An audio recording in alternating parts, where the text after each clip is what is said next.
Welcome back to the deep dive. Today we're basically stepping into a time machine. We're heading back to the spring of 1940. A very strange time. And we're not just looking at, battlefield maps or troop movements. We're going somewhere much smaller and maybe much scarier. We are walking into a stuffy Victorian boarding house on the English coast. To unpack a mystery that is just. Yeah.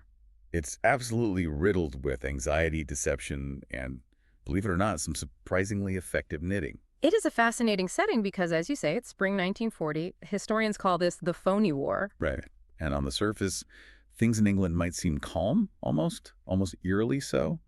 But underneath all that, there's this pervasive, gnawing fear. And it's not about what you can see. It's not about the bombers you might hear overhead. No, it's something much more insidious. It's the fear of what they called the fifth column, the enemy within. That's a phrase that just gets under your skin, doesn't it? The enemy within. It suggests the danger isn't across the channel. It's in the room with you. That's the perfect way to frame it. I mean, the fear of the fifth column wasn't just about spies blowing up bridges or something cinematic like that. It was a psychological weapon. The sources describe a paranoia that just infiltrated the most mundane aspects of British life.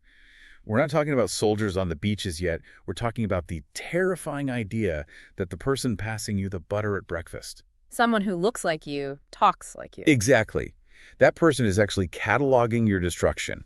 It turns trust itself into a liability. And that seems to be the core tension our protagonists are walking straight into. The battlefield isn't a field at all. It's a boarding house. Precisely. And to really get the stakes here, we have to look at the specific mission profile.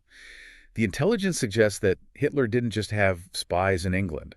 He had proconsuls. It's like administrators in waiting. That's it. The source material identifies the targets by code names. N and M is a man, M is a woman. And these aren't just informants. They're the people who've been given full powers to organize sabotage and basically to run the country once the invasion happens. So the stakes are colossal. Find these two people or the entire country could collapse from the inside out.